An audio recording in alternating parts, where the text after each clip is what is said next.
जय हिंद दोस्तों, मैं नवीन शर्मा आपसे का स्वागत करता हूं। आशा करता हूं आप सब एकदम अच्छे हैं, एकदम बेहतरीन हैं। एक बार सारे प्यारे दोस्त बताएंगे आप सब कैसे हैं। उम्मीद करेंगे बढ़िया होंगे, शानदार होंगे, ज़बरदस्त होंगे, जिंदाबाद होंगे। और दोस्त, आज की क्लास में हम लोग पढ़ने वाले हैं आपका एक नया टॉपिक जिसका नाम है एंग्लो मराठा वॉर। पिछली क्लास में दोस्त हम सब लोग जान चुके थे कि आपका जो ब्रिटिश कंपनी है, यानी कि जो ईस्ट इंडिया कंपनी है, वो किस तरह से अपना एक्सपेंशन कर रही थी। और पिछली क्लास में हमने एक विजय के बारे में आपको बताया। वो विजय कौन सी थी, आप एक बार बताएं। तो आप कहेंगे भैया, अंग्रेजों ने मैसूर साम्राज्य को अपने 4 युद्धों के द्वारा अपने कंट्रोल में कर लिया, जिसमें पहला वॉर लड़ा गया था 1767 से 1769। दूसरा 1780 से 84, जिसमें मैंगलोर ट्रीटी साइन हुई। और तीसरा था 1790 से 92, जिसमें श्रीरंगपट्टनम का ट्रीटी साइन हुआ। और 1799 में टीपू की मौत हो गई। तो क्या कहेंगे, आपका जो मैसूर साम्राज्य था वो सब किसके अधीन हो गया? तो वो अधीन हो गया आपका किसके? अंग्रेजों के। अब अंग्रेजों के सामने एक टारगेट बचा हुआ था, कौन सा? मराठास। अगर कभी आपसे कोई पूछे कि सबसे ज्यादा अंग्रेजों का जो विरोध किया भारत में, तो वो किस साम्राज्य ने किया, तो आप लोगों का नो डाउट एक ही आंसर होना चाहिए, मराठा साम्राज्य। तो बताएंगे अंग्रेजों का सबसे ज्यादा विरोध किसने किया? मराठा साम्राज्य ने किया। और उन्हीं मराठाओं को फिर टारगेट किया आपका ईस्ट इंडिया कंपनी ने। वही हमको आज समझना है। कितने साथी ऐसे जानते हैं जो ये बता सकें कितने आंग्ल मराठा युद्ध कुल हुए, यानी टोटल एंग्लो मराठा वॉर कितने हुए हैं? प्रियांशी शर्मा, निकिता सैनी, जीवन, आईटीआई, नीलेश, राहुल कुमार, बिहारी, अशोक, अनुज, प्रदीप, अजय अभिरे, आपका निकिता, प्रजापति, प्रांजलि शर्मा, सारे साथियों का स्वागत है। तो बहुत ध्यान से पढ़ेंगे, बहुत ध्यान से समझने के लिए आप तैयार होंगे। तो शुरू करते हैं। आंग्ल मराठा युद्ध, जो कई साथियों ने कहा कि ये 3 युद्ध हुए, उन तीनों युद्धों को हमको समझना है। 4 नहीं, 4 हुए हैं आपके। हमने बताया था 3 तो कर्नाटक वॉर हुए, 4 हुए आपका आंग्ल मैसूर युद्ध। आंग्ल मराठा युद्ध जो हुए उनकी संख्या है 3। ठीक है, कोई दिक्कत, कोई परेशानी? क्या कह रहे हैं साथी, दिखाएं ऊपर। बहुत बढ़िया जी, बहुत बढ़िया। ओके, चलो भैया, ऑपरेशन सिंदूर पर भैया 2 शब्द बोले। ऑपरेशन सिंदूर अभी चल रहा है और हमारे देश की भावनाएं हैं। दरअसल में सिंदूर शब्द होने का अर्थ ही है कि भारत में जो साथी सिंदूर उजाड़ा गया, भारतीय महिलाओं का जो सिंदूर उजाड़ा गया, भारतीय आत्मा पर जो हमला हुआ, और उसका जो प्रतिशोध है, उसका जो बदला है, वो भारतीय सेना लेंगी और ज़बरदस्त तरीके से लेंगी। हम पूरे देश को ये विश्वास है और पूरा देश उनके साथ में है। पूरे देश की भावनाएं उनके साथ में हैं। और हम सबका उनके प्रति जो विश्वास है, सम्मान है हमारी सेना के प्रति। सेना इस बात को जानती है कि सेना अगुवाई कर रही है उस 140 करोड़ देशवासियों की भावनाओं का। और ये साथी बहुत ज़बरदस्त होगा। बाकी इसके बारे में पंक्तियाँ बोलेंगे आपका प्रैक्टिस सेशन में। ओके, आज अब कक्षा को समझते हैं, लिखेंगे। प्रथम प्रथम प्रथम आंग्ल मराठा युद्ध। प्रथम आंग्ल मराठा युद्ध। First Anglo Maratha war. Anglo Maratha Maratha war. Total कितने युद्ध हुए हैं इनके बीच में? तो टोटल 3 युद्ध हुए हैं। आपको याद रखना है कितने युद्ध हुए अंग्रेजों और मराठाओं के बीच में? 3 युद्ध हुए, जिसमें पहला युद्ध चलाएगा आपका 1765 से लेकर के आपका 1765 से लेकर के 72 तक चलेगा। ठीक है। जो सेकंड वॉर चलता है आपका 1765 नहीं, 1775 से 82 तक, 1775 से 82 तक चलेगा। और जो दूसरा वॉर होगा आपका वो चलेगा 1803 से 1803 से 1805। और जो थर्ड वॉर होगा आपका वो चलेगा 1817 से 1818। और इस तरह से मराठा एम्पायर में जो पेशवाई है उसको खत्म कर लिया जाएगा और मराठा शक्ति को कैप्चर कर लिया जाएगा। ओके, तो 3 वॉर हुए हैं, उन्हीं को हम लोगों को समझना है। अब ये समझाने के लिए साथी मुझे आपको कुछ बैकग्राउंड पर ले जाना पड़ेगा। और बैकग्राउंड यानी कि पिछले समय पर जाना होगा। जैसे मेरा आपसे प्रश्न होगा, थोड़ा धैर्य से उत्तर देना। पानीपत का तीसरा युद्ध कब हुआ था? मैंने आपको ये भी समझाता है कि मराठा में 1761 के बाद में किस तरह से पेशवाई में परिवर्तन हुए। ठीक है, तो क्या बोलेंगे यहाँ पर? आप लोग कहेंगे भैया हमको याद है पानीपत का तीसरा युद्ध, कौन सी बाहरी शक्ति भारत में आई थी? तो पानीपत का थर्ड वॉर हमको याद है। पानीपत का थर्ड वॉर हुआ था आपका 14 जनवरी 1761 को, आपका मकर संक्रांति का दिन हुआ था। तो इसमें एक पक्ष तो था अहमद शाह अब्दाली। अहमद शाह आप सबको पता होना चाहिए, अहमद शाह अब्दाली था। और दूसरा पक्ष कौन था इसमें? मराठे थे, वर्सेस मराठे। सबको पता है इस युद्ध में किसकी विजय हुई थी? तो आप कहेंगे इस युद्ध में विजय हुई थी अहमद शाह अब्दाली की। और अहमद शाह अब्दाली का इसमें सहयोग किया था उन्हीं व्यक्तियों ने जिन्होंने मीर कासिम का सपोर्ट किया था, यानी कि बक्सर के युद्ध में आपका एक तो अवध का नवाब था सुजाउद्दौला, और दूसरा व्यक्ति कौन था बक्सर के युद्ध में मीर कासिम के साथ में, जरा बताएं। सुजाउद्दौला अवध से ये साथी बना था अहमद शाह अब्दाली का। और साथ में जो मुगल सम्राट था आपका, जिसका नाम था शाह आलम द्वितीय, वो गद्दी पे बैठा था तभी 1760 में, और उसने सहयोग किया अहमद शाह अब्दाली को मराठाओं के खिलाफ में, मराठाओं की बढ़ती शक्ति को, क्योंकि मराठा अक्सर दिल्ली पर युद्ध करते रहते थे और दिल्ली को बहुत नीचा देखना पड़ता था मराठा शक्ति के सामने। जैसे कि आपको पता है, मैंने बताया था बाजीराव ने आपका दिल्ली पर जाकर के मोहम्मद शाह रंगीला के समय पर दिल्ली को क्या बोलेंगे, नेस्तनाबूद कर दिया था। तो ये जब एक ग्रुप बना यहाँ पर, तो इस ग्रुप को बहुत शक्ति प्राप्त हुई और इन लोगों की हो गई जीत। मैंने कहा था पानीपत के तीसरे युद्ध में मराठाओं की जैसे ही हार हुई, तो मराठा के जो पेशवा थे इस समय पर, कौन थे यहाँ पर? मराठा में के जो पेशवा थे उनका नाम हुआ करता था बालाजी बाजीराव।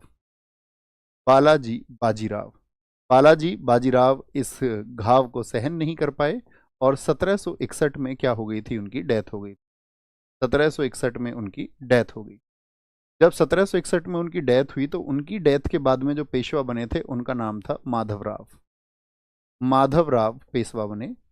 बड़ी अच्छी सी कहानी है, ध्यान से सुनना। माधवराव पेशवा रहे थे आपका 1761 से लेकर के 72 तक, और जबरदस्त पेशवा थे। मैंने आपको बताया था मराठाओं की पानीपत के तीसरे युद्ध की वजह से, तीसरा जो युद्ध हुआ जिसमें मराठाओं की हार हुई, तो मराठाओं की जो खोई हुई प्रतिष्ठा थी, जो उनकी प्रेस्टीज खत्म हो चुकी थी, जिसके बारे में ये बातें चल रही थी कि मराठा अब अपनी शक्ति खो चुके हैं, उसको वापस से पाने का प्रयास किसने किया था? तो वो व्यक्ति माधवराव पेशवा ही हैं। माधवराव पेशवा ने पहला संपर्क साधा किससे? शाह आलम द्वितीय से, और शाह आलम द्वितीय को उनकी शक्ति का एहसास कराया कि तुम मुगल सम्राट हो और तुमको किसी के अधीन रहने की जरूरत नहीं है। जैसे तुम समझ रहे हो कि मुझे बाहरी शक्तियों की जरूरत है, तुम्हें अपनी गद्दी पर वापस बैठना चाहिए।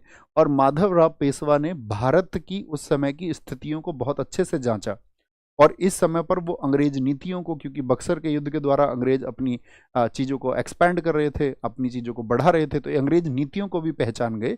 इसीलिए इन्होंने सोचा कि भारतीय राजाओं के साथ गठजोड़ किया जाए। 1764 में शाह आलम पर आप जानते हैं, शाह आलम को पेंशनर बना दिया था अंग्रेजों ने। और कितने रुपए की पेंशन देते थे इनको बताएं एक बार?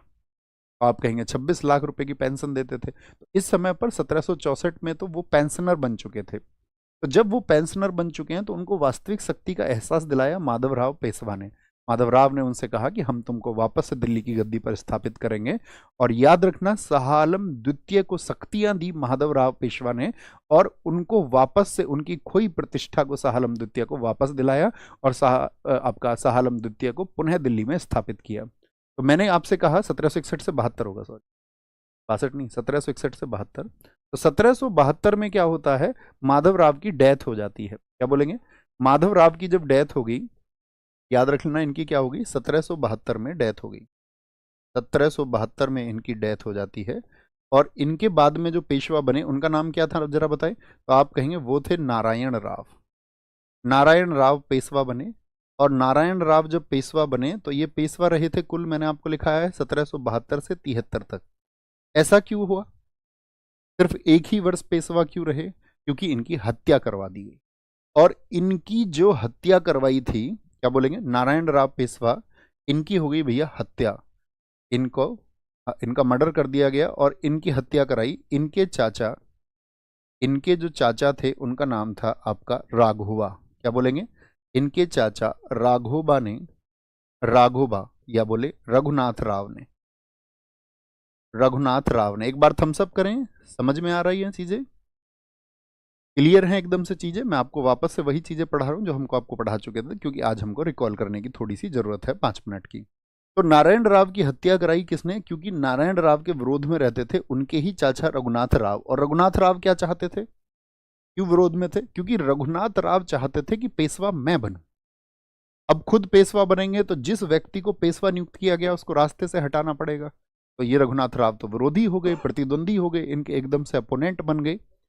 लेकिन यहां पर एक व्यक्ति हैं मराठा साम्राज्य में जिन्होंने को कहा जाता है कि उन्होंने मराठा साम्राज्य को टूटने से बचाया, और वहां पर जो विरोध चल रहा था उस विरोध के खिलाफ वो हुए, रघुनाथ राव यानी राघोवा के खिलाफ वो हुए। कौन व्यक्ति हैं जिन्होंने मराठा शक्ति को एकत्रित करने का आपका प्रयास किया और उसमें वो सफल भी हुए? अपनी मृत्यु तक उन्होंने पूरे मराठा जो पेशवाई था या मराठा जो साम्राज्य था उसको बांधे रखा। 1800 में जब तक उनकी डेथ नहीं होगी, तो उनका नाम था, आप सब ने लिखा, नाना फडणवीस। आप साथी, मैं अगर दिल की बात कहूँ तो बहुत अच्छे छात्र हैं, क्योंकि आप चीज़ों को ध्यान रखते हैं और जब ज़रूरत होती है तो उतने ही शब्दों को आप पेश करते हैं। ये वाकई में मतलब एक टीचर के लिए, एक गुरु के लिए एक बड़े कमाल की बात है। और अगर मैं कहूँ इस बात पर आपकी प्रशंसा की जाएगी कि आप एक परफेक्ट आंसर देते हैं। तो क्या बोलेंगे? नाना फडणवीस। तो नाना फडणवीस जो थे वो विद्रोही बने किसके? रघुनाथ राव के, कि भाई तुम ये जो है काम गलत कर रहे हो, और इन्होंने क्या किया कि तुमको हम ये गद्दी हासिल नहीं करने देंगे। तो इन्होंने क्या किया था, नारायण राव के पुत्र, नारायण राव के एक पुत्र थे, उनका नाम था आपका, उनका नाम था माधव राव सेकंड। माधव माधव राव माधव राव सेकंड को पेशवा बनाया, माधव राव सेकंड को पेशवा बनाया। और किसकी मदद से पेशवा बने ये? माधव राव सेकंड जो पेशवा बने, ये बने फडणवीस की हेल्प से। नाना फडणवीस की जी हेल्प बोलेंगे, नाना फडणवीस जो थे उनकी हेल्प से ये पेशवा बने। तो इससे तो बहुत नाराज हो गया रघुनाथ राव। रघुनाथ राव ने कहा कि भाई ये तो मराठे एकत्र हो रहे हैं, अब मैं कैसे पेशवा बनूं? उनका तो ड्रीम था। कुछ व्यक्ति ऐसे होते हैं जो अपना साम्राज्य बनाने के लिए उनकी महत्वाकांक्षाएं साथ ही इतनी बढ़ जाती हैं कि वो सभी नीतियों को भूल जाते हैं, वो सारी नैतिकता का त्याग कर देते हैं, और फिर सब उनको लगता है कि सारी चीज़ें मेरे अधीन होनी चाहिए और मैं किसी के अधीन रह करके कार्य नहीं कर सकता हूँ। और यहीं पर बहुत सारे लोगों का पतन होता है। और हमेशा ये चीज़ एप्लीकेबल पूरे समाज पर होती है। जब आपको लगेगा आपकी योग्यताएं हैं, जैसे मान के चलिए किसी ने, अगर हम एक उदाहरण देते हैं आपको, आज जैसे एप्पल को आप समझ लीजिए, एक बहुत बड़ा ब्रांड है दुनिया में। क्या जो एप्पल के सीईओ हैं, अगर वो ये सोचे कि भाई नहीं, मुझे तो एक अलग से कोई कंपनी बनानी है, मैं तो अलग से कोई कंपनी बनाऊंगा, तो वो उसमें कामयाब भी हो सकते हैं, उसमें फ्लॉप भी हो सकते हैं, ठीक है। लेकिन उनकी जो नैतिकता है वह खत्म हो जाएगी अगर वो अच्छी नीतियों से कार्य नहीं करेंगे। या अन्य कंपनियों में आप देखिए, जैसे भारत के सुंदर पिचाई, अब वो ये बोले नहीं, मुझे तो गूगल का मालिक ही होना है, या मैं तो ऐसी एक कंपनी बनाऊंगा जो क्या हो, जो गूगल से बेहतर होगी या गूगल के जैसी होगी। तो यहाँ पर कई बार क्या होता है, पहले के जो राजा होते थे अपनी नैतिकता का पतन कर देते थे स्वयं ही, और एक नए मार्ग पर चलते थे कि हम किसी के अधीन रहकर कार्य नहीं करेंगे, ठीक है। तो क्या बोलेंगे, यहाँ पर क्या हुआ, माधव राव सेकंड पेशवा बन गए फडणवीस की हेल्प से। तो ये रघुनाथ राव कहाँ, क्या ऑप्शन बचा रघुनाथ राव के पास में, बताओ। अब आपके समझ में आ गई होगी सारी कहानी कि रघुनाथ राव ने तुरंत ही ये प्रयास किया कि अब मुझे ईस्ट इंडिया कंपनी से संपर्क करना चाहिए और मैं अब अंग्रेजों से जाकर के मिल जाऊंगा। और जैसे ही ये अंग्रेजों से जाकर के मिले, उसी को कहते हैं प्रथम आंग्ल मराठा युद्ध की शुरुआत हो गई। हम सब करें, सारी कहानी आपके मस्तिष्क में हमेशा रहेगी। अब आप समझ पाओगे प्रथम आंग्ल मराठा युद्ध क्या है। प्रथम आंग्ल मराठा युद्ध, जिसको हमने कहा, जिसका टाइम है 1775 से 82। चलें भैया, बात समझ में आएगी। तो क्या हुआ, रघुनाथ राव कहाँ चले गए, क्यों चले गए, अब आपको सब पता है। तो प्रथम आंग्ल मराठा युद्ध हम पढ़ रहे हैं। प्रथम आंग्ल मराठा युद्ध, फर्स्ट एंग्लो मराठा वॉर। तो इसमें क्या हुआ, इसमें याद रख लेना, 1775 में रघुनाथ राव, जिनका नाम क्या है, राघोवा आप कहें या रघुनाथ राव, अब आपको क्लियर है। रघुनाथ राव ने सूरत की संधि की, सूरत की संधि, सूरत क्या बोले, नहीं ऐसे मत लिखो, लिखेंगे रघुनाथ राव ने अंग्रेजों के साथ, ये भी तो पता होना चाहिए किसके साथ में की, अंग्रेजों के साथ साथ सूरत की संधि की, सूरत की संधि अब अंग्रेजों ने कहा ठीक है भैया, तुम हमारे पास आ रहे हो, तुम हमको क्या दोगे? सूरत की संधि की। इस समय रघुनाथ राव के क्षेत्र में और दो क्षेत्र आते थे, मतलब प्रमुख आते तो 3-4 क्षेत्र थे, और तालसेट और बसीन के क्षेत्र, तालसेट और बसीन के क्षेत्र, बसीन के क्षेत्र, ये वही बसीन है जिसे बाजीराव ने जीता था पुर्तगालियों से। बसीन के क्षेत्र अंग्रेजों को सौंप दिए, अंग्रेजों को सौंप दिए। ये लाइन आपको पता होनी चाहिए, ठीक है। इसको सौंप दिए, अंग्रेजों को सौंप दिए।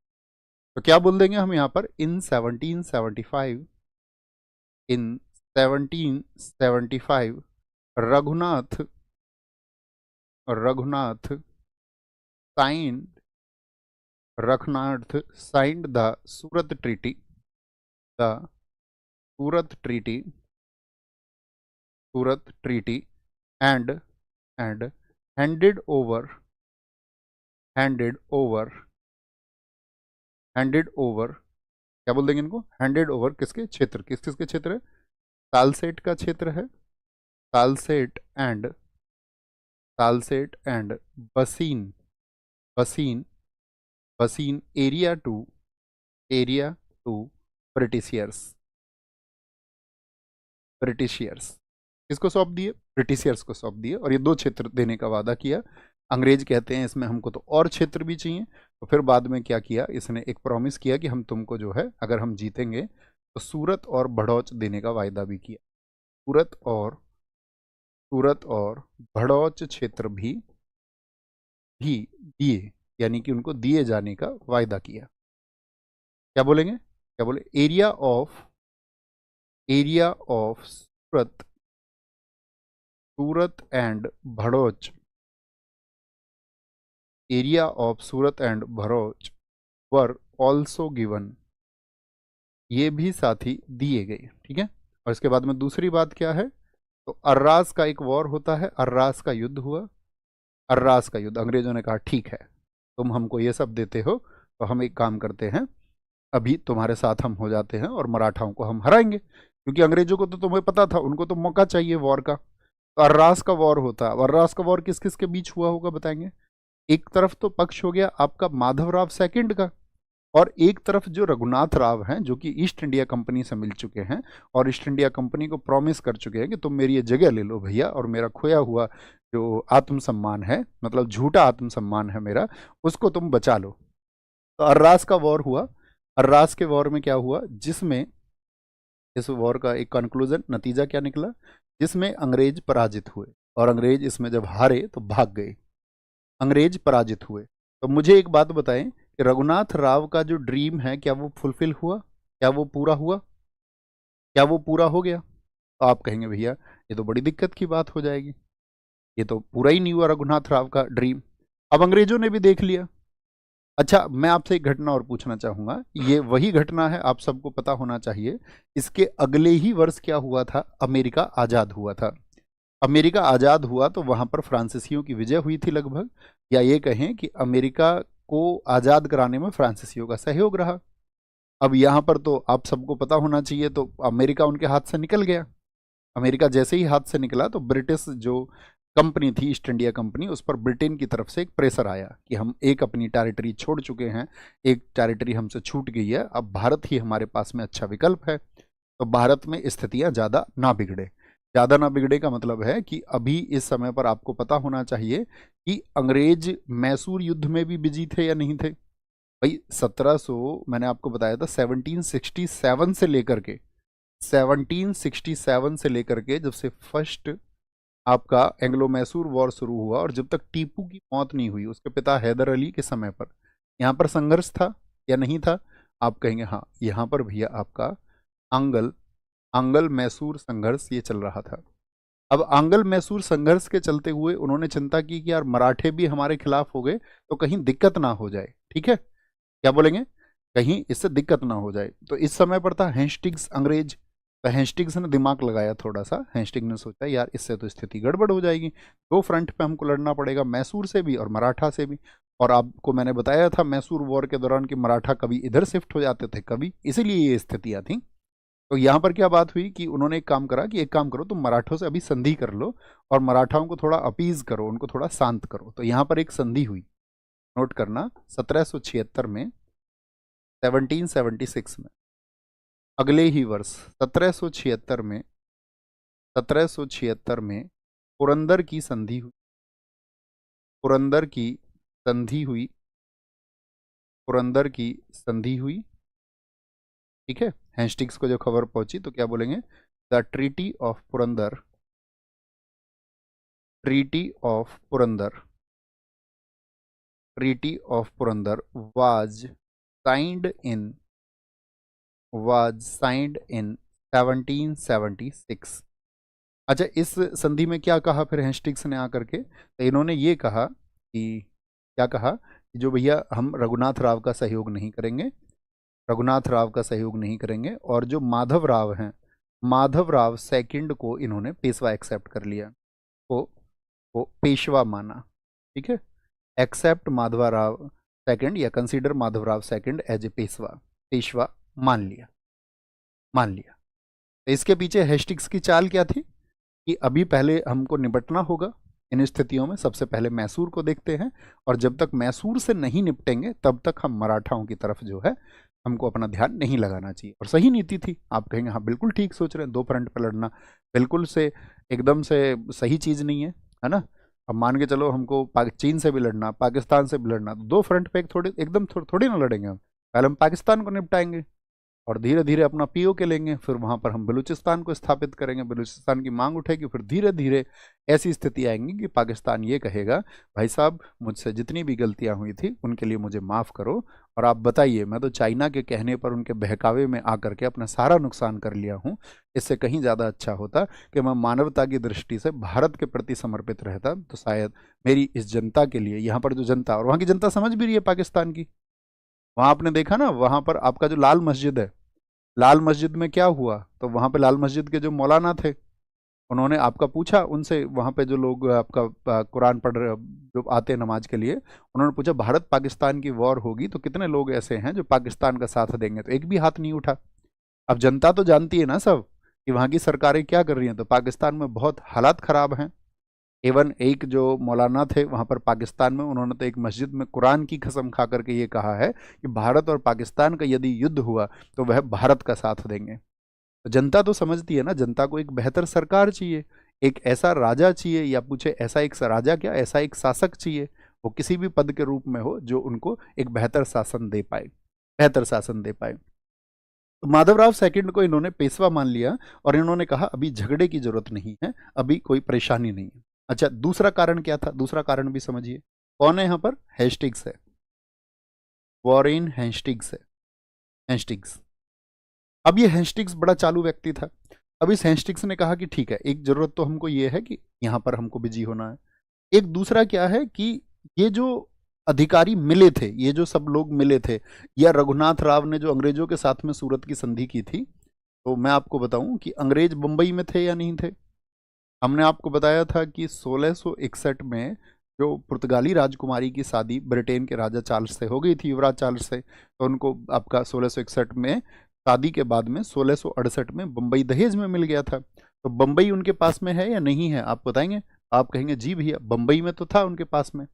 और इधर वॉरेन हेस्टिंग्स किस क्षेत्र में है, वॉरेन हेस्टिंग्स आपका कलकत्ता के क्षेत्र में, वॉरेन हेस्टिंग्स, क्योंकि वो वहां पे पोस्टिंग हुई उसकी क्लाइव के बाद में, बीच में कुछ लोग आए और बाद में ये गवर्नर जनरल बना पहला बंगाल का। और इधर क्या है, इधर है आपका बंबई। अब ये जो रघुनाथ राव गया था, ये गया था बंबई के अधिकारियों के पास में। अब एकदम से इस बात पे तो हेस्टिंग्स को बड़ा बुरा लगा कि यार बंबई के अधिकारियों से तुमने बातचीत कर ली तो दूसरा पक्ष इसका ये भी है। उसने कहा ये राइट तो मुझको है, हमने आपको 1773 का रेगुलेटिंग एक्ट बताया था, तो उसके तहत क्या हुआ था, बंगाल के गवर्नर को क्या बना दिया गया था, आप समझ रहे हैं। इसीलिए क्रम से पढ़ना जरूरी है, इसीलिए हमने पॉलिटी को पहले पढ़ा ताकि आपको बहुत सारी चीज़ें क्लियर रहें। तो आप कहेंगे बंगाल के गवर्नर को गवर्नर जनरल बना दिया गया और हेस्टिंग्स पहला व्यक्ति बना था, तो हेस्टिंग्स के अधिकार जबरदस्त किए गए। बंगाल में आपका बिहार और उड़ीसा को भी उसके अधीन कर दिया गया। आप कहेंगे हाँ, तो असली राइट किसका बनता है? एक ट्रीटी साइन करने का, भारत में जो कुछ भी हो रहा है या कोई बड़ी ट्रीटी है या कोई फ्यूचरिस्टिक प्लानिंग है या कोई बिजनेस प्लानिंग है, उन सब के लिए राइट किसके पास होने चाहिए? तो आप कहेंगे भैया हेस्टिंग्स के पास होने चाहिए। लेकिन ये जो आपका सूरत की संधि हुई यहाँ पर, जो सूरत की संधि हुई, ये सूरत की संधि हुई है कब? 1775 में। तो उसने इसको बिल्कुल से बोल दिया कि ये बेसलेस है, इस तरह की संधि का कोई अर्थ नहीं है। और इस तरह से उसने क्या बोला कि भैया हम तो पुरंदर की संधि करेंगे और माधवराव सेकंड को पेशवा मानेंगे। अब मुझे बताओ, ईस्ट इंडिया कंपनी में ही दो फ्रंट बन गए या नहीं बन गए? एक तो बंबई के अधिकारी हो गए जिनकी बात गिरा दी गई, और एक आपका कलकत्ता में हेस्टिंग्स जो आपका वास्तविक अधिकार रखता था, उसने कहा कि भैया हमारे द्वारा जो ट्रीटी साइन होगी वो वैलिड होगी, नहीं तो बाकी सब चीजें बेकार हैं। तो अब गड़बड़ हो गई। गड़बड़ क्या हो गई? दो चीजें आपको समझनी है कि बंबई और कलकत्ता के अधिकारियों में तनातनी हो गई। एक तो आपका बंबई के अधिकारी थे, बंबई, और दूसरे कहाँ के थे? कलकत्ता। तो ये दोनों के अधिकारियों में क्या हो गई? यहाँ पर एक रिजल्ट निकलता है कि इनके बीच में आपका कॉन्फ्लिक्ट्स हो गए। अब इनके कॉन्फ्लिक्ट्स हो गए तो इनके बीच में विवाद हो गए, तो ये मामला गया ब्रिटेन। कहाँ पहुंचेगा? हेडक्वार्टर पहुंचेगा। बोले भैया वहां तो भारत, अब तो आप ये कह रहे हैं कि आपका अमेरिका तो आजाद हो ही चुका है और भारत में भी ईस्ट इंडिया कंपनी में दो फ्रंट हो गए हैं, ठीक है। अब इन्होंने क्या बोला कि अमेरिका इसी समय पर, मैंने क्या बोला, यूएसए 1776 में आजाद हो चुका था। अंग्रेजों के सामने बड़ी समस्या थी ब्रिटेन के सामने कि भविष्य में कहीं भारत भी आजाद ना हो जाए। तो इन्होंने कहा कि एक काम करो, देखो अभी ऐसा हो सकता है कि तुम तो ये कह रहे हो कि जो मराठा हैं उनके हमको सहयोग की जरूरत है, लेकिन इस बात की क्या गारंटी है कि मराठा तुम्हारा ही सहयोग देंगे, और इस बात की क्या गारंटी है कि मराठा मैसूर के साथ में नहीं मिलेंगे? तो ये बात हेस्टिंग्स से उन्होंने कही। अब ये बात एकदम से सही है भाई, अगर कोई ट्रीटी साइन हो जाने से क्या गारंटी हो जाएगी कि मराठा भविष्य में मैसूर का साथ नहीं देंगे? और उन्होंने दिया भी था कई फ्रंट पर मैसूर का साथ। तो आप कहेंगे हाँ। तो उन्होंने कहा कि ये देखो, कभी भी ऐसा हो सकता है कि भारत में गुट जो हैं वो इकट्ठे हो जाएं और कहीं ऐसा ना हो ईस्ट इंडिया कंपनी को यहाँ से निकाल फेंके। तो अभी आप एक काम करो, सीधे सीधे मराठाओं से लड़ो और कैसे भी करके जो व्यक्ति हमारी तरफ आया है, रघुनाथ राव राघोवा, उसको पेशवा बनाओ। ठीक है, तो क्या काम मिल गया यहाँ से? तो मामला जब ब्रिटेन पहुंचा तो क्या बोले कि भाई राघोवा को पेशवा बनाओ, राघोवा को राघोवा को पेशवा बनाओ। यानी हेस्टिंग्स की जो समझ थी उसको इन्होंने नीचा कर दिया। राघोवा को कैसे भी करके पेशवा बनाओ, कोई युद्ध हो, कोई झगड़ा हो, कुछ भी हो, किसी भी स्थिति। तो भैया जो बंबई की सेना थी, बंबई की सेना थी, एकदम से उसको तो बड़ी खुशी हुई क्योंकि उन लोगों की बात मान ली गई। तो बंबई की सेना ने क्या किया, यहाँ पे दो वॉर लड़े। तेलगांव, मराठों के खिलाफ तेलगांव, तेलगांव लड़ा था 1779 में, ठीक है। लेकिन क्या हो गया, और यहाँ पर क्या हुआ कि जैसे ही बंबई की सेनाएं बढ़ी, तेलगांव एक पड़ता था महाराष्ट्र में इलाका, तो वहां पर उनको मुंह की खानी पड़ी अंग्रेजों को। अंग्रेज एकदम से हार गए और अंग्रेजों को सरेंडर करना पड़ा। बोले यार ये तो गड़बड़ हो गई। तो यहीं पे एक ट्रीटी साइन हुई थी अंग्रेजों और मराठाओं के बीच में, बड़गांव की संधि, और अंग्रेजों ने उस संधि में माफी मांगी थी। तो यानी कि बंबई के अधिकारी निरस्त हो गए। अब ये खबर पहुंची हेस्टिंग्स के पास में कि भाई तुम कुछ करो। हेस्टिंग्स से बोला गया कि भाई लड़ना पड़ेगा। अब हेस्टिंग्स तो मन ही मन क्या सोच रहा है, हेस्टिंग्स तो सोच रहा हमने तो पहले ही कहा था, अभी लड़ने की स्थिति में नहीं हो, दो फ्रंट पे सेनाएं कहाँ से लाओगे, एक जगह मैसूर में और एक जगह यहाँ पर आपका मराठा में, तो दिक्कत हो जाएगी। लेकिन फिर हेस्टिंग्स के ऊपर दबाव आता है कि बंबई की सेनाएं तो जो है यहाँ तेलगांव में, बंबई की सेना जो है वो तेलगांव में हार गई है और उसको बड़ी शर्मिंदगी महसूस हुई है, और शर्मिंदगी में मराठाओं ने उनसे बड़गांव की संधि भी साइन कराई है 1779। तो हेस्टिंग्स चलता है, हेस्टिंग्स इसके लिए योजना बनाता है और वह कहता है कि हम मराठाओं पर दो तरफ से हमला करेंगे। और मराठाओं पर जो उसके हमले हुए वो दो तरफ से हुए। किस तरफ से? एक तो पुणे की तरफ से हेस्टिंग्स ने जो हमला किया आपका पुणे की तरफ से, और एक किया उसने ग्वालियर की तरफ से। तो पुणे वाले हमले में क्या हुआ, बुरी तरह से हार हुई, पुणे की तरफ से बुरी तरह से हार हुई। हाँ, ग्वालियर की तरफ से सफलताएं मिली। ग्वालियर की तरफ से जब सफलताएं मिलती हैं तो यहाँ पर क्या होता है कि फिर ये लोग कहते हैं कि भाई एक काम कर लेते हैं हम, कि हमको आगे बढ़ना चाहिए और भी। लेकिन मराठा इनकी छोटी छोटी जितनी भी टुकड़ियां थी उन सबको जगह जगह पर हरा रहे थे। यानी हेस्टिंग्स की समझ सही थी या नहीं, आप मुझे बताएं एक बार, आप कितना समझे। सिर्फ एक जगह ग्वालियर में एक छोटी सी टुकड़ी की जीत होती है, नहीं तो बाकी सारे फ्रंट पे मराठा सेनाएं जीतती। तो हेस्टिंग्स सही सोच रहा था, यानी कि अभी मराठाओं से अच्छे संबंध बना लेते, अब संबंध यहां भी खराब कर लिए। अब तो एकदम से पुष्टि हो गई कि मराठा तो मैसूर का सहयोगी ही करेंगे। तो फिर क्या होता है, यहाँ पर हेस्टिंग्स ने कहा कि भैया अब भी टाइम है और संधि कर लो। तो 1782 में फिर अंग्रेजों ने फिर से संधि की। तो याद रख लेना 1782 में सलबाई की संधि हुई, जिसको सालबाई की संधि भी हम सालबाई की संधि हुई। भैया कहानी क्लियर है एकदम से। तो सालबाई की संधि हुई और अब क्या होगा, क्या बोलेंगे यहाँ पर, सालबाई की संधि हुई यानी कि हम कहेंगे treaty of Salbai, treaty of Salbai signed in 1782। अब इसमें क्या प्रमुख बातें हुई सालबाई की संधि में? अंग्रेजों ने अपनी गलती स्वीकार की और इन्होंने कहा भैया हम तो राघोवा बाघोवा के चक्कर में बेकार पड़ रहे थे। इन्होंने किया कि माधव राव सेकंड, जिसको इन्होंने पुरंदर में संधि में पेशवा माना, को वास्तविक पेशवा माना। भैया यही है पेशवा माना। ठीक है। दूसरी चीज क्या की इन्होंने, राघोवा, अब उसको भी नाराज नहीं कर सकते, उसने कहा यार मैं तुम्हारे पास आया था, राघोवा को पेंशनर बनाया, यानी कि राघोवा को पेंशनर बनाया। लिख लेना, considered Madhavrao second as a Peshwa and make a pensioner. Raghoba क्या बोलेंगे, Raghoba was made a pensioner. Raghoba was made a pensioner. और तीसरी चीज इसमें महत्वपूर्ण क्या हुई थी, तीसरी चीज हुई थी एक दूसरे को क्षेत्र वापस कर दिए। जो जहां पर जो भी जीता एक दूसरे को क्षेत्र वापस कर दिए। और इस तरह से क्या हो गया कि भैया आपका प्रथम आंग्ल मराठा युद्ध जो है वो आपका शांत हो गया। एक दूसरे को क्षेत्र वापस कर दिए, यानी कि each others area was returned. Each others area was returned. एक दूसरे को वापस कर।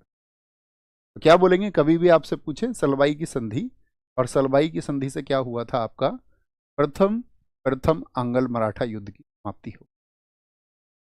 अंग्रेज यहां पर हार गए मराठाओं से या नहीं, फाइनली आप क्या समझे, यस और नो? प्रथम आंग्ल मराठा युद्ध की समाप्ति किस वर्ष में? तो ये हुई आपका end of first Anglo Maratha war in 1782। समाप्ति हो जाती है।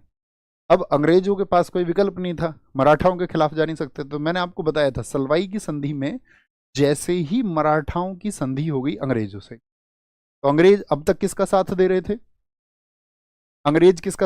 थे? क्योंकि आप समझ लीजिए कि यहां पर अंग्रेजों का संघर्ष चल रहा था आपका किससे, मराठाओं से। तो इसकी वजह से मराठा किसका साथ देने को मजबूर हो गए थे, मैसूर का।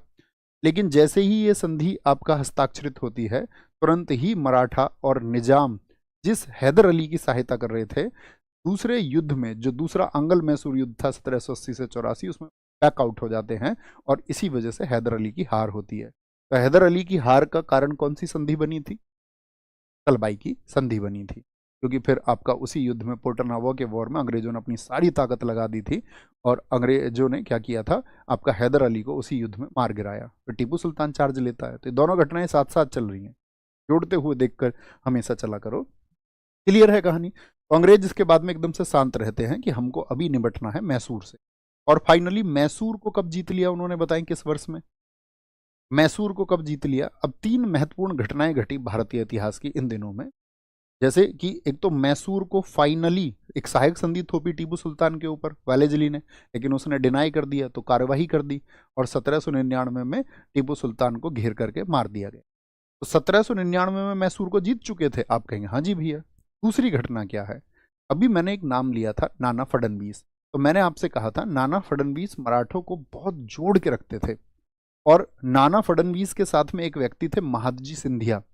वो भी मराठों के एकीकरण के लिए एक कारक माने जाते हैं कि महादजी सिंधिया और नाना फडणवीस दोनों ने मराठों को बहुत शक्ति प्रदान की। लेकिन ये 3 घटनाएं क्या है? 1795 में तो महादजी सिंधिया की डेथ हुई। महादजी सिंधिया की डेथ कब हुई? महादजी सिंधिया की डेथ हुई आपका 1795 में, 1795 में। इसके बाद में 1799 में अंग्रेज मैसूर को जीत चुके हैं। तीसरी घटना है सन 1800 में नाना फडणवीस की डेथ हो गई।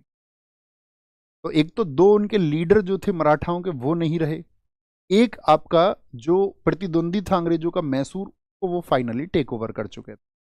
तो अंग्रेज अब तक जो प्रॉमिस इनको कर रहे थे, अब तो अंग्रेजों की पूरी नज़र किसके ऊपर आ गई कि अब मराठाओं से वापस। तो 20 वर्षों तक लगभग शांत रहे। 20 वर्षों तक शांत रहने के बाद में अंग्रेजों ने फिर से खुरापात शुरू।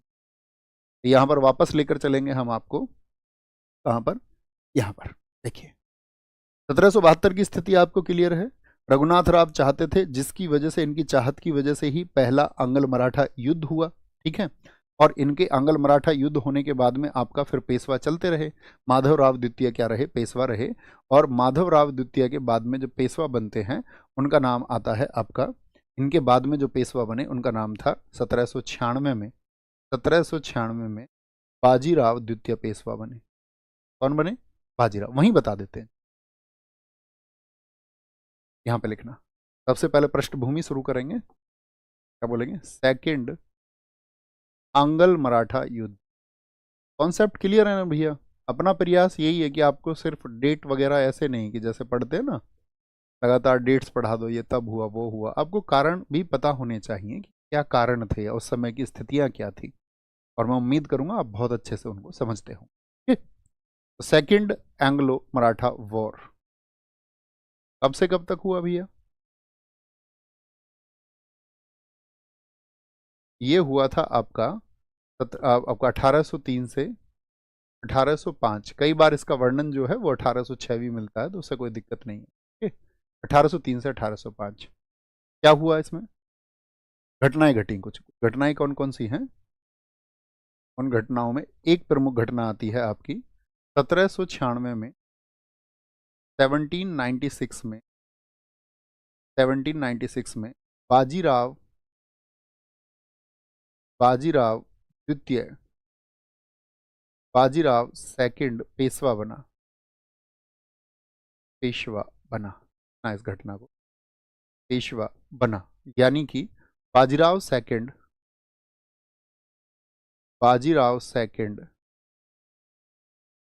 became a पेशवा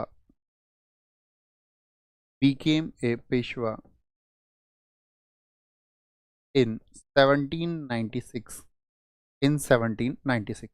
अब ये बाजीराव द्वितीय दरअसल में था कौन, ये समझिए। तो बाजीराव द्वितीय जो था, ये आपका पहली बात तो राघोबा का पुत्र है, यानी जो राघोबा खुद को एक पेशवा की तरह देखना चाहता था, वह खुद तो अपने सपनों को सफल नहीं कर पाया, लेकिन अपने बेटे को उसने पेशवा बना लिया, बेटे को उसने पेशवा बना लिया। अब कुछ पुरानी घटनाओं पर जिक्र करेंगे, ठीक है। पुरानी घटनाएं क्या हैं आपका, एक तो इस समय पर डेथ किसकी हुई, क्या बताया था मैंने आपका 1795 में, 1795 में महादजी सिंधिया की डेथ हुई। महादजी सिंधिया ये समझा के रखते थे मराठाओं को, बड़ा सम्मान था इनका। इसके बाद में दूसरे इनके जो सम्मान्य व्यक्ति थे वो थे आपका 1799 घटना, उससे पहले जाने, मैसूर पर नियंत्रण हो गया था अंग्रेजों का।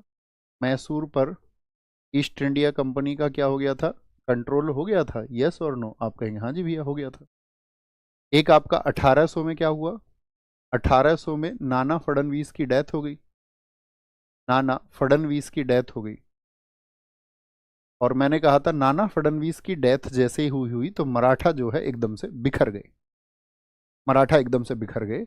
और पिछली क्लास में मैंने आपको बताया कि सन 1801 में आपका जो वेलेजली आया, तो उस वेलेजली ने क्या किया था, आपका सहायक संधि के तहत आपका एक तो निज़ाम को अपने 1798 में निज़ाम को अपने कंट्रोल में कर लिया, और अवध को यानी कि अगर हम बात करें आपका 1798 में एक घटना हुई थी, निज़ाम पर किसका नियंत्रण हो गया था, निज़ाम से हो गई थी आपका सब्सिडरी ट्रीटी, सहायक संधि वेलेजली की, ओके। और एक घटना 1801 में क्या हुआ, 1801 में अवध के साथ में भी क्या कर ली, सहायक संधि कर ली गई। तो मराठाओं के जो आसपास के क्षेत्र थे वो सारे घिर चुके थे ईस्ट इंडिया कंपनी के द्वारा। और सबसे मेजर घटना थी इसमें नाना फडणवीस की डेथ। नाना फडणवीस, एक बार थम्सअप करना, मैंने कहा था नाना फडणवीस की डेथ के बाद में मराठा सेपरेट हो गए। तो मैं उनमें से कुछ परिवारों के नाम जानना चाहूंगा, कुछ वंशों के नाम जानना चाहूंगा, आप उनमें से किन को जानते हैं। जैसे हमने आपको बताया था कि जैसे ही नाना फडणवीस की डेथ हुई तो आपका नागपुर में कौन सा परिवार सेपरेट हो गया था? तो नागपुर में आपका भोसले परिवार था। याद है भाई साहब? थम्सअप करना। आप कहेंगे हाँ हमने आपको बताया था। हमने कहा था बड़ौदा में गायकवाड़ परिवार, बड़ौदा में गायकवाड़ गायकवाड़ परिवार था आपका। और तीसरा आपका इंदौर में कौन थे? इंदौर में आपका होलकर फैमिली एकदम से सेपरेट हो गई, होलकर। और चौथा आपका इसमें सबसे इंपॉर्टेंट थे सिंधिया। सिंधिया कहाँ थे आपका? ग्वालियर में। कहाँ थे? ग्वालियर में। ग्वालियर में सिंधिया सेपरेट हो गए थे। ग्वालियर में आपका सिंधिया सेपरेट हो गए थे। और पेशवा कहाँ रहे थे? पेशवा रहे थे आपका पूना में। तो ये शक्तियां जो हैं वो बिखर गईं और इसी का अंग्रेजों ने फायदा उठाया। और अंग्रेजों ने जब यहाँ की स्थितियों को एनालिसिस किया तो अंग्रेजों ने कहा कि उस पहली संधियों का या जो पहले आंग्ल मराठा युद्ध का बदला लेने का अब समय आ चुका है। मैसूर से भी अब हम शांत हो चुके हैं, आसपास के इलाके भी हमने अब आपका कब्जा लिए हैं और मराठा क्या है अब सेपरेट भी हो गए हैं। अब उस तरह से उनकी यूनिटरी पावर नहीं है, एक एक व्यवस्था या बोले एक शक्ति के केंद्र में वो नहीं है। तो इन्होंने क्या किया कि इस बाजीराव द्वितीय को भड़काया। बाजीराव द्वितीय कौन है? पेशवा। पेशवा कहाँ थे? पूना में। तो ये क्या करते हैं? इस बाजीराव द्वितीय को भड़काते हैं कि तुम एक काम करो ना यार, इन होलकरों को तुम पराजित कर लो ना, इन होलकरों को तुम पराजित करो। तो ऐसा इस तरह का इनका पत्राचार हुआ और आपसी संघर्ष इनके बीच में था ही। इन्होंने क्या किया कि इन्होंने यहाँ पर होलकर, इंदौर में जो थे वहां के राजा थे जसवंत राव होलकर। कौन थे इंदौर के राजा इस समय?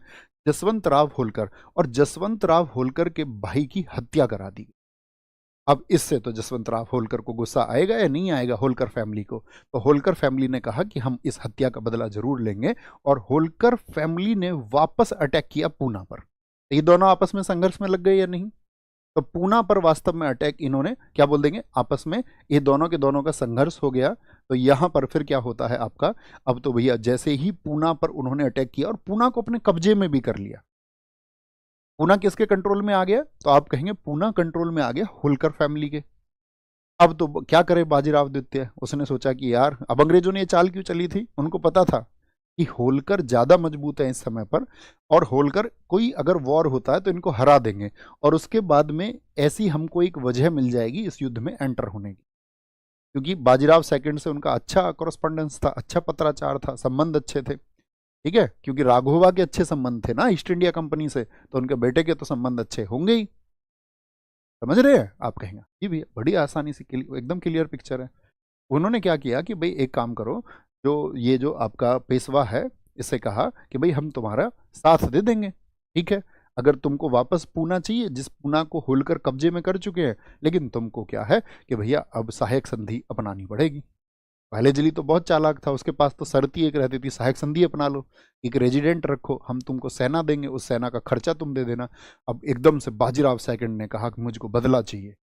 देखो हत्या इन्होंने कराई, अब वो कह रहा है कि मुझको बदला चाहिए। बदला मतलब मेरे पूना को उन्होंने कब्जे में कर लिया, वो मुझे वापस चाहिए। अंग्रेजों ने कहा तो भैया क्या दिक्कत है, तुम बताओ हम तुम्हारे लिए क्या कर सकते हैं। बोला जो कुछ तुम मेरे लिए कर सकते हो वो करो। 60,000 की सेना दे दें तुमको, 60,000 की सेना से तो हरा दोगे उनको जाकर के। बोला क्यों नहीं? तो बोलो तो हम तुमको 60,000 की सेना देते। सहायक संधि स्वीकार है? जी भैया स्वीकार है। तो यहाँ पर इस बाजीराव द्वितीय ने क्या किया था आपका, क्या बोलेंगे, ये जो घटना है ये 1802 की, ठीक है, याद रख लेना। 1802 में 1802 में 1802 में अंग्रेजों के पास पहुंचा। क्यों पहुंचा अंग्रेजों के पास? समझ गए? पास पहुंचा, अंग्रेजों के पास पहुंचा और और सहायक संधि स्वीकार की। और सहायक संधि जो सब्सिडरी ट्रीटी थी उसको इसने स्वीकार कर लिया, सहायक संधि स्वीकार की। क्लियर है भाई साहब? क्या बोलेंगे इसको? लिख देंगे Bajirao went to, Bajirao went, went to नहीं, went for help, help by Britishers and accepted the subsidiary treaty, accepted the subsidiary treaty। इसको इन्होंने बोला कि भैया हमको स्वीकार है। अब यहाँ पर क्या हो गया फिर 1802 में 1802 में ही अंग्रेजों ने कहा ठीक है, अब हम तुम्हारा साथ देंगे, तुमको 60,000 की सेना देंगे, तुम कौन सा एरिया दोगे हमको, सहायक संधि के द्वारा तो अंग्रेज चालाक थे, क्षेत्र भी दे दो भैया थोड़ा बहुत, क्योंकि उनको पता था अगर 60,000 की सेना का तुम वेतन दे पाओगे क्या बाजीराव द्वितीय अभी। उसने कहा ठीक है वेतन दे देंगे, तुम बताओ क्या करना। उन्होंने बोला बसीन का क्षेत्र भी हमको दे दो तुम, वहाँ से जो रेवेन्यू आएगा उसको ले लेंगे। ठीक है जी, बसीन की संधि हुई 1802 में, बसीन की संधि हुई। और बसीन में जो संधि हुई आपका, इसमें भविष्य में सूरत का वादा भी किया, सूरत का वादा कि भैया सूरत देंगे, जैसा मतलब इसके पिता ने वादा किया था वही वादे हैं। द ट्रीटी ऑफ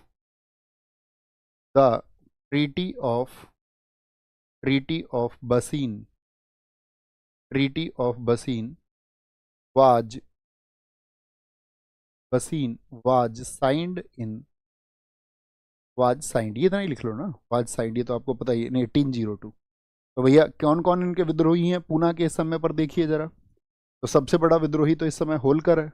तो अंग्रेजों ने यहाँ पर तो चाल चली कि भाई इस समय ये जो सब लोग अलग अलग शक्ति बने हुए हैं, क्योंकि बाकी सबको भी लग रहा था, ग्वालियर को भी, बड़ौदा को भी, कि भाई पूना के जो ये पेशवा हैं ये भविष्य में हमारे ऊपर भी हमला कर देंगे। ठीक है, तो वो भविष्य में हमारे ऊपर हमला ना कर दे, तो ये सब लोग अलग अलग अपनी नीति का पालन कर रहे थे। तो इन सब ने क्या देखा कि हम लोग जो हैं अलग अलग रह करके स्वतंत्र रूप से शासन करते रहेंगे। लेकिन अंग्रेजों की नज़र क्या है कि ये जो अलग अलग हैं, जैसे आपने बचपन में भी एक कहानी सुनी थी कि लकड़ियों के गट्ठर को तोड़ना बहुत मुश्किल है, इसीलिए परिवारों में एकता का संदेश दिया गया ना कि आपको अपने परिवार की एकता बनना चाहिए, नहीं तो क्या होगा, एक लकड़ी को तोड़ना आसान होता है। और अंग्रेजों ने क्या किया, इनको सेपरेट करने के पीछे भी अंग्रेज शक्तियाँ रहीं, और फिर क्योंकि उनको तो यही था फूट डालो और राज करो, और अंग्रेजों ने क्या है इन सब के खिलाफ युद्ध कर दिए। यानी कि जो सेपरेट पावर्स हैं इन सब के खिलाफ अंग्रेजों ने युद्ध किए, जिसमें से प्रमुख क्या है, प्रमुख है पहले सिंधिया फैमिली। आप छोटा सा एक नोट बनाना, उसी से समझ जाओगे। सिंधिया और अंग्रेजों के बीच, मतलब ये सब वॉर के बाद की स्थिति है, अंग्रेजों के बीच जो संधि साइन हुई थी वॉर के बाद में, उस संधि का नाम है आपका सुरजी अर्जुन गांव की संधि। सुरजी अर्जुन गांव की संधि, सुरजी अर्जुन गांव की संधि। और इससे पहले एक संधि और हो गई थी, सुरजी अर्जुन गांव की संधि। और ये सुरजी अर्जुन गांव की संधि हुई थी आपका 1803 में। इस समय पर जो सिंधिया परिवार में राजा थे, इस समय पर राजा थे आपका सिंधियाओं के, उनका नाम था आपका दौलत राव सिंधिया। दौलत राव सिंधिया। जब हम लक्ष्मी राय उनको पढ़ेंगे ना, लक्ष्मीबाई जी को, रानी लक्ष्मीबाई, तो उनको क्या किस परिवार पर आरोप लगते हैं, उन आरोपों के बारे में भी हम बातचीत करेंगे तब। ठीक है, तो एक तो सिंधिया और अंग्रेजों के बीच में, यानी कि between Scindia and East India Company, the treaty of Surji Arjungaon की, सुरजी अर्जुन की कहानी, सुरजी अर्जुन गांव की संधि। कभी कभी कुछ शब्द लिख जाते होंगे दोस्त ऐसे, तो पैटर्न में नहीं रहते होंगे, इसलिए माफ।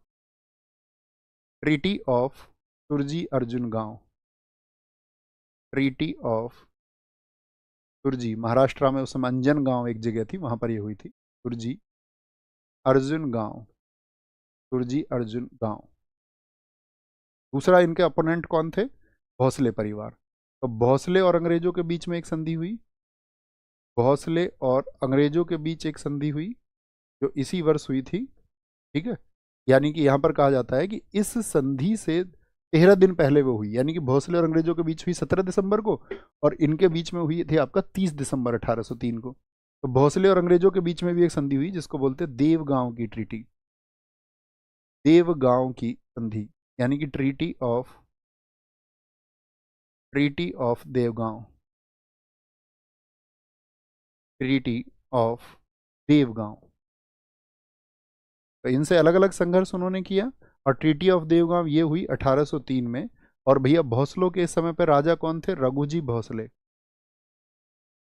रघु जी भोसले थे, जो इस भोसले परिवार का या इस वंश का नेतृत्व कर रहे थे। तीसरी स्थिति इनके साथ में बनी किसके लिए? होलकरों के लिए। होलकर, क्या बोलेंगे? होलकर और अंग्रेजों के बीच कौन सी संधि हुई थी? बड़ा इंपॉर्टेंट क्वेश्चन बनता है। होलकर और अंग्रेजों के बीच में हुई थी राजापुर घाट की संधि। राजापुर घाट, राजापुर घाट की संधि, यानी इन सबको अंग्रेजों ने हराया और उन सबसे एक एक ट्रीटी साइन की। Treaty of Rajapur Ghat, treaty of Rajapur Ghat, ये हुई थी आपका 1805 में, 1805 में। और इनका नेतृत्व कर रहे थे होलकरों का यशकांत राव होलकर। यशकांत राव होलकर,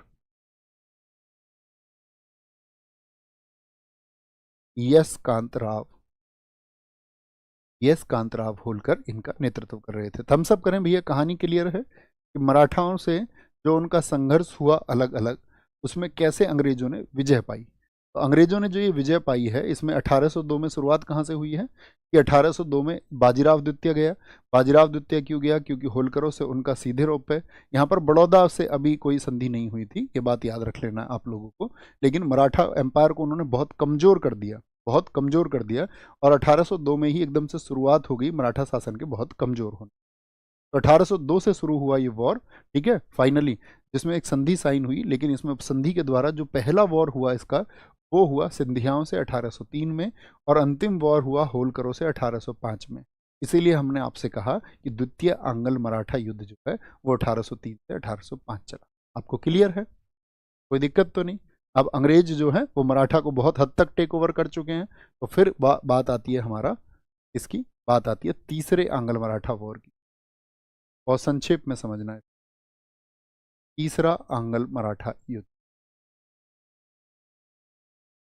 मराठा युद्ध कौन है अभी? किसको सपोर्ट कर रहे थे अब तक ये? तो पूना के पेशवा को ये सपोर्ट कर रहे हैं, पूना के पेशवा को ये सपोर्ट कर रहे हैं, यस और no? Third Anglo Maratha Maratha war, आप कहेंगे हाँ जी भैया, उन्हीं को ये सपोर्ट कर रहे थे। और इस सपोर्ट में क्या था सबसे प्रमुख बात?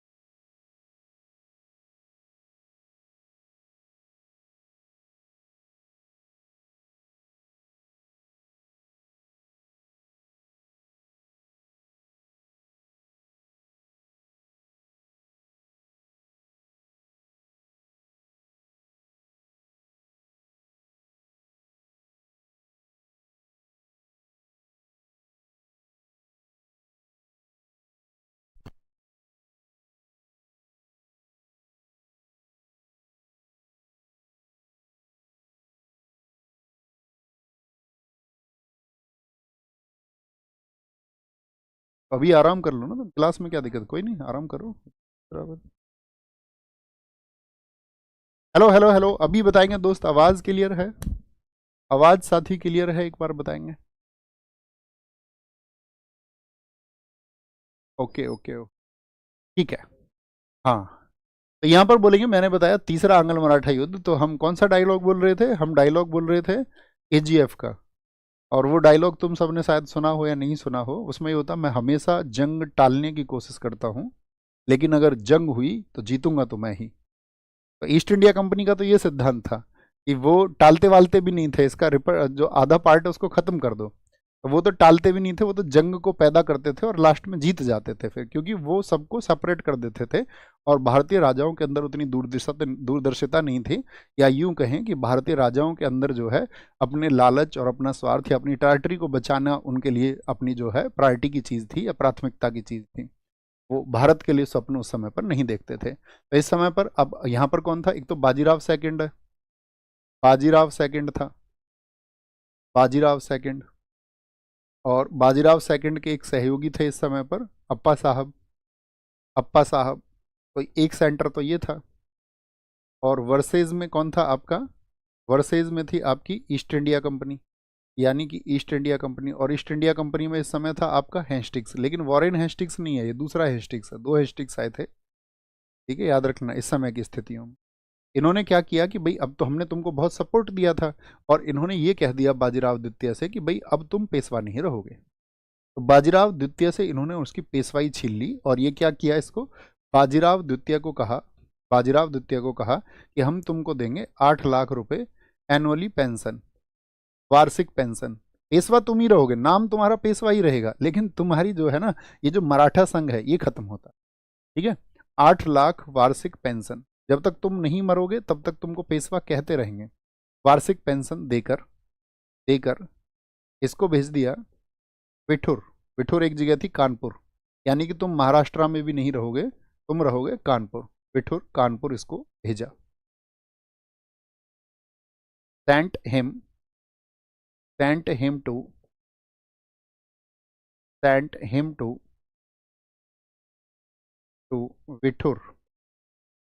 विठुर by giving a pension of 8 lakh rupees annually, ठीक है। और क्या बोला इसको कि भैया तुम ही हो अंतिम पेशवा, लास्ट पेशवा तुम ही हो। इसीलिए तो इनके बेटे कहते हैं कि मुझको भी पेशवा एक्सेप्ट करो, लेकिन वो क्या बोलते, नहीं तुमको पेशवा एक्सेप्ट नहीं किया जाएगा। इसीलिए तो जब 1857 की क्रांति में वो खिलाफ आ जाएंगे, ठीक है, तो क्या बोलेंगे, इनको बोलेंगे लास्ट पेशवा। अब जब इन्होंने बाजीराव द्वितीय से ये बात की कि भाई तुमको अभी विठुर भेजा जाएगा, तो ये विद्रोह करेंगे या नहीं करेंगे। कोई भी व्यक्ति है जो पेशवा है, अब तक अंग्रेजों के साथ था, तो अंग्रेजों से विद्रोह करेंगे, आसानी से मान लेंगे। इसीलिए इसको हमने बोला तीसरा अंगल मराठा युद्ध, क्योंकि यहाँ तो युद्ध की स्थिति नहीं है। तो इन्होंने भी कहा कि भैया हम भी अब लड़ेंगे, हम भी वॉर करेंगे, अंग्रेजी शासन से हम लड़ेंगे, ऐसे तुम हमको कैसे हमारी पेशवाई को ख़त्म कर सकते हो। तो याद रख लेना, क्या छोटी छोटी चीज़ें और हैं इस वॉर के द्वारा, क्या क्या चीज़ें हुई। एक तो 1817 में 1817 में पेशवा संघ को समाप्त किया गया। अंग्रेजों ने घोषणा कर दी कि पेशवा संघ अब समाप्त होगा। abolition of Peshwa Federation, abolition of Peshwa Federation, abolition of Peshwa Federation, Peshwa federation या मराठा संघ बोलिए, पेशवा संघ से अच्छा अगर हम इसको मराठा संघ नाम देंगे ना तो ज़्यादा अच्छा रहेगा, क्योंकि समस्त तो मराठा संघ ही था, मराठा संघ, यानी कि आपका मराठा फेडरेशन लिखना भैया। अबोलिशन ऑफ मराठा फेडरेशन इन 1817। इसी समय पर क्या हुआ आपका, फिर वॉर शुरू होगा। तो वॉर कई जगह पर हुआ, छोटे छोटे युद्ध हुए, जैसे जिसमें एक चर्चित युद्ध है आपका, आपने देखा होगा सालसेट युद्ध हुआ यहाँ पर, सालसेट युद्ध। तो सालसेट युद्ध में क्या हुआ, अंग्रेज, सालसेट जगह पर अंग्रेज और आपका बाजीराव द्वितीय की सेनाएं आई, जिसमें क्या हुआ, अंग्रेजों की जीत हो गई। एक युद्ध आपने सुना होगा, भीमा कोरेगांव वॉर। भीमा कोरेगांव कितने लोगों ने सुना है, ये तो भारत का एक चर्चित स्थल भी है। भीमा कोरेगांव युद्ध बहुत चर्चित युद्ध है भारत का। इस युद्ध में क्या हुआ था वो समझिए जरा। और ये वॉर हुआ था आपका भीमा कोरेगांव 1 जनवरी, यानी नए साल को 1818 में। तो अभी 1 जनवरी जब आपका 2018 था, तो इसको कितने साल पूरे हुए थे, 200 साल।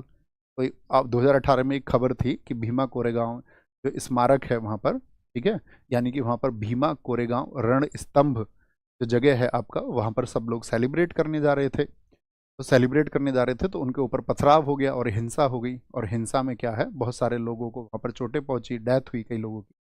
तो यहाँ पर क्या हुआ, ये बात समझिए आप, कि भीमा कोरेगांव में ये लोग, आप कहेंगे भैया सेलिब्रेट क्यों कर रहे हैं, ये तो ईस्ट इंडिया कंपनी की विजय है, तो यहाँ पर क्यों ये सेलिब्रेट कर रहे हैं फिर हमारे भारत के लोग ईस्ट इंडिया कंपनी की विजय को। तो उसका कारण क्या था वो समझिए। कारण ये था कि भीमा कोरेगांव, पहली बात तो भीमा नदी के किनारे और महाराष्ट्र में है। यह भीमा कोरेगांव में एक था आपका महार समुदाय। कौन सा समुदाय, यहाँ पे महार समुदाय है, महार कम्युनिटी, महार कम्युनिटी, जिसको आप महाड़ भी बोलते हैं कई बार, महाड़ कम्युनिटी। बाबा साहब भीमराव अंबेडकर आप सब लोगों को पता होना चाहिए, हम बताएंगे बाबा साहब भीमराव अंबेडकर जी के संघर्ष को आप लोगों को जब उनका लेक्चर लेंगे, कि 1 जनवरी 1927 को बाबा साहब भीमराव अंबेडकर भी कोरेगांव पहुंचे थे। तो तब से बहुत चर्चित जगह रही है, सबको इसको मतलब बहुत पहचान मिली इस जगह को। तो ये महाड़ समुदाय का क्या संबंध है यहाँ से? देखो, महाड़ समुदाय भारत में एक अत्यंत पिछड़ा हुआ समुदाय कंसिडर किया जाता था। और पेशवाओं के समय क्या था कि पेशवाओं के समय बहुत सारी प्रथाएं ऐसी थी महाराष्ट्र में जो कि आपका एकदम से दलित विरोधी थी। यानी कि इस समुदाय के लोगों को अगर कहीं थूकना होता था तो ये थूक नहीं सकते थे खुलेआम। अगर थूक की स्थिति भी पैदा हो तो अपने गर्दन में इनको मटका, मिट्टी का कोई बर्तन लटकाना पड़ता था और उसी में थूक सकते थे। इनके पीछे झाड़ू बंधी रहती थी ताकि इनके पैरों के निशान से धरती अपवित्र ना हो जाए। आप समझ पा रहे हैं, महसूस करोगे इस एक चीज। कल ही मैंने एक वीडियो देखा, एक महिला कह रही थी कि हमारी गली में तुम ऐसे घोड़े पर बैठ के कैसे आ सकते हो दूसरे से। वो दकियानूसी सोच उन लोगों के जहन में इतनी भर चुकी थी और वो उस समय से है। तो यहाँ पर महारों को बहुत गंदे तरीके से ट्रीट किया जाता था। तो आप एक बात बताइए, मुझे एक बात बताइए आप, जैसे बहुत सारे लोग ये कहते हैं कि महार समुदाय ने तो ये जंग कर दी थी हिंदुओं के खिलाफ में, तो हिंदुओं के खिलाफ नहीं थी, वो उनके उत्पीड़न के खिलाफ जंग थी। अगर किसी को मौका मिलेगा, उस समय की स्थितियों को आप सोचिए कि जिसको आप इस तरह से ट्रीट कर रहे हैं कि हमसे तुमको 100 गज दूर रहना है, 32 गज दूर रहना है, एक विशेष समुदाय के लिए आपको 64 फीट दूर रहना है, इतने गज दूर रहना है, इतने फीट दूर रहना है। आप ऐसी व्यवस्था यदि बनाओगे, ऐसी व्यवस्था यदि बनाओगे तो क्या वह समाज आपसे दूरी को महसूस नहीं करेगा? आप बताइए, यस और नो। आप कहेंगे हाँ जी बिल्कुल महसूस करेगा। तो वही महार जिनको सेना में शामिल होने का मौका नहीं था, सेना में अगर शामिल भी होते तो बहुत निम्न पद पर, एकदम से सेवादारों का कार्य तुम कर सकते हो, लेकिन तुम एक ऊंचे पद पर नहीं पहुंच सकते हो। इसी का फायदा तो विदेशी शक्तियों ने उठाया। तुम्हारे यहाँ जो जाति प्रथा थी जिसमें तुमने लोगों को बांट रखा था और तुमने जिन लोगों का दमन किया लंबे वर्षों तक, शताब्दियों तक तुमने जिनका दमन किया, जब उनको मौका मिला, ईस्ट इंडिया कंपनी ने अपने फायदे के लिए एकदम से दोनों हाथ उनके लिए खोल दिए कि तुम्हारा स्वागत है, तुम हमारी सेना में भर्ती हो जाओ। तो 28,000 की पेशवा की सेना के खिलाफ में जो लगभग 800 से 900 ईस्ट इंडिया कंपनी के आपका जवान लड़े, उनमें से 500 लोग महार समुदाय से थे और 500 और प्लस में 300-400 लोग और थे। उन्होंने 28,000 की पेशवा की सेना को हरा दिया, या ये कहें कि उनको भागने को मजबूर कर दिया। इतनी बुरी तरह से उनको हराया और इतने जबरदस्त तरीके से वो लड़े। तो इसीलिए महारों में क्या है, उसको आपका महार कम्युनिटी जो है उसको एक विजय उत्सव की तरह बनाती है। क्योंकि अंग्रेजों ने, ऐसा नहीं था कि अंग्रेजों ने अंग्रेजों ने तो फायदा उठाया और जैसे ही अंग्रेजों ने कोरेगांव का युद्ध जीत लिया तो उन्होंने कोई ऐसा विशेष कार्य नहीं किया जिससे महारों का उत्थान हो पाए, या उस समुदाय के लिए बाद में अंग्रेजी व्यवस्था में आपने कुछ ऐसा आप देख पाओ कि आपका कि उन्होंने क्या उनको उत्थान करा दिया था, उनका अपलिफ्ट करा दिया था उनको, तो कुछ भी नहीं किया उन्होंने। सिर्फ उनको यूज एंड थ्रो की पॉलिसी के तहत अंग्रेज प्रयोग करते थे। लेकिन महारों को तो ये उम्मीद मिली ना कि ये हमारे लिए कुछ करेंगे, या जो पेशवाई आपका दलितों पर अत्याचार कर रही थी उसके खिलाफ लड़ने का उनको एक आपका समय आया, या बोले लड़ने का एक मौका उनको मिला। तो उस महार समुदाय ने जो अपना संघर्ष किया वो उस जातिवादी घमंड के प्रतिशोध में किया। ये जातिवादी घमंड जो है इसको हम दूर करेंगे, और महारों की वजह से ईस्ट इंडिया कंपनी जो है आपका इस युद्ध को जीत जाती है और पेशवा जो है इस युद्ध को हार जाते हैं। ठीक है, तो इसी युद्ध के बाद में थम्स अप करें, बात क्लियर रही। इसी युद्ध के बाद में क्या हुआ, 1818 में 1818 में मंदसौर संधि, मंदसौर जिसको मंडेश्वर संधि भी कहते हैं, मंडेश्वर मंडेश्वर संधि हुई। और मंडेश्वर संधि इन्होंने कर ली होलकरों से, अपने साथ ले लिया कि भैया तुमको संरक्षण हम देंगे। क्या बोलेंगे, मंदसौर संधि वाज साइंड इन 1818। ये किस किस के बीच में हुई, होलकरों के बीच में, यानी कि मल्हार राव होलकर था इस समय पर, एक Malhar Rao Holkar Holkar and East India company. और मल्हार राव होलकर द्वितीय को इन्होंने क्या दे दिया, संरक्षण का वादा दे दिया। बात क्लियर है, इस बात में कोई परेशानी कोई समस्या किसी को? बोलेंगे जी किसी बात को कोई समस्या? हर्ष त्रिवेदी कह रहे हैं IAS, ये क्या है? बोलेंगे जी, कोई दिक्कत? बोलेंगे। बहुत बढ़िया, बहुत शानदार। पर 1802 नहीं, 1802 ठीक है एकदम से निखिल भाई, एकदम से ठीक है। लेकिन आपको भी मानना होगा सर, छुआछूत और आरक्षण से दूर दूर तक कोई नाता नहीं है, इसलिए आरक्षण खत्म होना चाहिए। ओके, आपकी बात को कंसीडर कर लेते हैं, और किसी दिन जब हम फ्री रहेंगे एक लेक्चर आरक्षण पर रखते हैं। कितने लोग जानना चाहते हैं इस आरक्षण जैसी व्यवस्था को हमारे देश में क्यों अपनाने की जरूरत पड़ी? क्या वास्तव में जो सोचा गया वहां तक ये पहुंच पा रहा है? क्या इसको सरकारें बार बार क्यों बढ़ा रही है?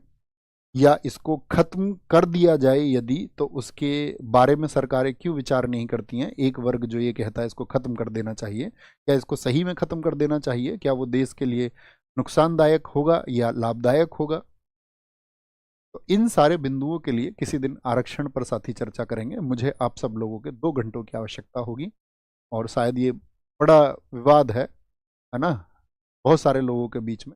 लेकिन मैं आपको वादा करता हूँ 2 घंटे की क्लास में आपके सारे मिथ दूर हो जाएंगे, और आप ये समझ पाएंगे आरक्षण की आवश्यकता क्या है सही मायने, क्यों सरकारें उसको बार बार बढ़ा देती हैं, और सही मायने में उसकी आवश्यकता क्या है। और इसके साथ ही हम वो अभी जातिगत आपका जातिगत जनगणना की बात हुई है ना, उन दोनों का संबंध भी आपस में जोड़ेंगे। जातिगत जो जनगणना है उसके क्या मायने हैं, उससे समाज को या उन जातियों को क्या लाभ होगा, अक्सर विपक्ष इसकी मांग क्यों उठाता है, और भारत की राजनीति में इससे क्या परिवर्तन पड़ होगा जातिगत जनगणना से, या भारतीय समाज पर इसका क्या प्रभाव पड़ेगा, या आने वाले भारत के निर्माण में जो जातिगत जनगणना है वो आपका वो किस तरह से प्रभाव डालेगी। ठीक है, लेकिन जब फ्री होंगे तो हम आपको बता देंगे, एक लेक्चर जरूर लेंगे, और आपके जो भी माइंड में है, क्योंकि होना चाहिए ना, आपका कुछ भी आप रख सकते हैं, आप स्वतंत्र, अपना कुछ भी पक्ष आप रखें, आपका एक पक्ष है, लेकिन हम हमारा काम है उसका निराकरण करने का, तो निराकरण करेंगे। बताओ जी भैया। एक भैया मैं आपको बता रहा था, जो आपकी जीएस की बुक है वो अभी हमारे कुछ पैटर्न की वजह से थोड़ा डिले है। जीएस बुक ये आपका, आप नोट कर लो इसको अपने लाइब्रेरी में या कहीं भी लिख दो, 10 जून को आएगी, 10 जून, 10 जून को। और ये कंप्लीट जीएस बुक होगी, कंप्लीट जीएस बुक। मैंने शायद आपको पहले भी इसके बारे में बताया, कुछ साथी इस बार की 10 को इसका वेट करें, मैं ये चाहूँगा नहीं, आप 10 जून तक के लिए आपको वेट करना होगा। ठीक, लिख दो एक बार डेट 10 जून, ताकि मुझे पता रहे मैं इन्फॉर्मेशन आप तक सफलतापूर्वक पहुंचा चुका हूं। इस आंग्ल मराठा युद्ध के परिणाम स्वरूप पेशवाओं को प्रांतों को बंबई प्रेसिडेंसी भी दिया गया। बंबई प्रेसिडेंसी दिया गया, बंबई प्रेसिडेंसी हमने आपको बताया नहीं है, तीसरे में दिया गया था, बताया था हमने आपको या तीसरे में, शायद हम कुछ और बातें करते रह गए। हाँ, मराठा संघ को खत्म किया, यहाँ पे लिख लेना साथ ही इसमें। ठीक है, विठुर दिया गया, और साथ में क्या किया गया यहाँ पर, बंबई प्रेसिडेंसी जो था बंबई अंग्रेजों को दे दिया गया, बंबई अंग्रेजों को दिया गया, ये तीसरे में हुआ था, बंबई अंग्रेजों को दिया गया। किसमें हुआ था ये? तीसरे एंग्लो मराठा वॉर में, तीसरे एंग्लो मराठा वॉर में, तीसरे में। नेक्स्ट, दूसरा अंग्रेज मराठा युद्ध कब लड़ा गया था? दूसरा 1803 से 1805। तीसरे आंग्ल मराठा युद्ध के दौरान गवर्नर जनरल कौन था? तो तीसरे के समय कौन था? आपका हेस्टिंग्स था। ये तो जब आप कार्यकाल पढ़ोगे ना इन सब के, जब हम सारे गवर्नर पढ़ेंगे तो आपको सब बखूबी याद होंगे। तीसरा आंग्ल मराठा युद्ध के दौरान किस संधि पर हस्ताक्षर हुए थे? तीसरे के दौरान मंदसौर की संधि। मंगलौर तो देखो, ये तो आपका किस किस के बीच थी? ये तो टीपू सुल्तान और अंग्रेजों के बीच थी, 1784। पांडिचेरी आपका कर्नाटक वॉर की है, सलबाई 1782 है। ये संधियां पहले आपको बड़ी टफ लगती होंगी, क्या इनके वर्ष हैं, क्या युद्धों के वर्ष हैं, लेकिन धीरे धीरे जब हम अभ्यास करते हैं, जब हमारा सीखने का मन होता है, तो हम वास्तविक रूप से सीख जाते हैं। ठीक है, निम्नलिखित में से कौन सा युद्ध सलबाई की संधि के साथ में खत्म हुआ? तो वो दूसरा आंग्ल मराठा युद्ध था, दूसरा। 1818 में अंग्रेजों और होलकरों के प्रमुख तीसरा आंग्ल मराठा युद्ध के परिणाम स्वरूप कौन सी संधि पर हस्ताक्षर हुए? मंडेश्वर या मंदसौर की संधि में उनको क्या बोला? संरक्षण दिया गया। नीचे दिए गए कूट का सही उत्तर चुनिए, ये आपका साथी होमवर्क है, और उम्मीद करूंगा आप इसका आंसर बहुत अच्छे से देंगे, और कल की क्लास में हम अंग्रेजों के आगे के संघर्ष पर बढ़ेंगे। ओके, क्या हो गया भैया? एक बार क्वेश्चन नंबर देख लीजिए, सलबाई की संधि, सलबाई की संधि आपने गलत लगा दिया क्या? कहाँ पर था सलवाई की संधि? कौन सा नंबर क्वेश्चन है, देख लेते हैं वापस। कितना नंबर क्वेश्चन था? सलबाई की कौन सा युद्ध सलबाई की संधि के साथ में खत्म हुआ? द्वितीय अंगल मराठा युद्ध में तो क्या हुई है, राजापुर घाट की संधि हुई है 1805 में, राजापुर घाट की। और सुरजी अर्जुन गांव इसकी पहली संधि थी।